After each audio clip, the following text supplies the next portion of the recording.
صبح خیر، میری اور فادر عنایت کی طرف سے آج سب کو آئرلینڈ کی سینٹ برجٹ کا یوم یادگار مبارک ہو۔ آج کا دھیان و گیان ریورنڈ فادر عنایت برنرڈ نے تحریر کیا ہے اور جسے ترجمہ کے ساتھ پیش کر رہے ہیں نائم ہیری۔ مقدسہ برجٹ 451 میں پیدا ہوئی اور 525 میں خداوند میں سو گئی۔ مقدسہ برجٹ کو مقدس پیٹرک نے بپتسمہ دیا تھا اور بعد میں مقدسہ برجٹ مقدس پیٹرک کی بہت اچھی دوست بن گئیں۔ مقدسہ برجٹ جب بہت چھوٹی تھی تو جب انہیں خوراک دینے کی کوشش کی جاتی تو وہ کہہ کر دیا کرتی تھی۔ کیونکہ مقدسہ برجٹ کے والدین امیر تھے، اس وجہ سے مقدسہ برجٹ کا بچپن بہت آرام دہ گزرا۔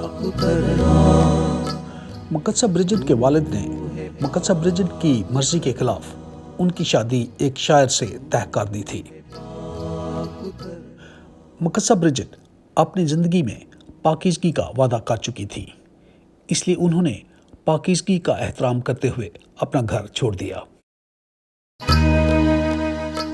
مگر اس کے بعد مقدسہ برجٹ کبھی بھی اپنے گھر واپس نہ آئیں۔ آج کی پہلی تلاوت دوسرے سیموئیل سے لی گئی ہے، اور ایسا ہوا کہ اب شالوم داؤد کے خادموں کو مل پڑا، اور اب شالوم ایک خچر پر سوار تھا، اور وہ خچر ایک بڑے گھنے بلوط کی شاخوں کے نیچے گھسا تو اس کا سر بلوط میں اٹکا اور وہ زمین اور آسمان کے درمیان لٹک گیا۔ آج کی انجیل مقدس مرکز کے مطابق، اے لڑکی میں تجھ سے کہتا ہوں اٹھ۔ لڑکی فوراً اٹھی اور چلنے پھرنے لگی، کیونکہ وہ 12 برس کی تھی۔ تب لوگ نہایت ہی حیران ہوئے۔ پھر اس نے انہیں بڑی تاکید سے حکم دیا کہ یہ کوئی نہ جانے، اور فرمایا کہ اسے کچھ کھانے کو دیا جائے۔ آج کا گیان، اپنے روحانی سرداروں کے ساتھ وسائل بانٹنا۔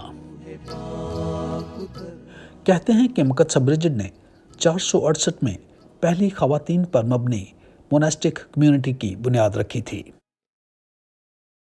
اب یہ تمام خواتین غریبوں کی مدد کیا کرتی تھیں اور ان کی دعاؤں سے بہت سارے معجزات ہوتے تھے۔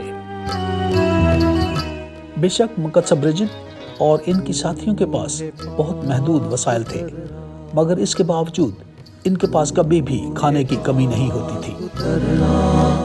مقدسہ برجٹ نے سلڈارا میں اسکول آف آرٹ اور ایک موناسٹری کی بنیاد بھی رکھی تھی۔ مقدسہ برجٹ کی آئرلینڈ کے ایک نواب کے ساتھ بہت کانفرنٹیشن ہوئی، کیونکہ مقدسہ برجٹ چاہتی تھی کہ انہیں اتنی زمین دی جائے جہاں پر یہ اپنی ایک موناسٹری تعمیر کر سکے۔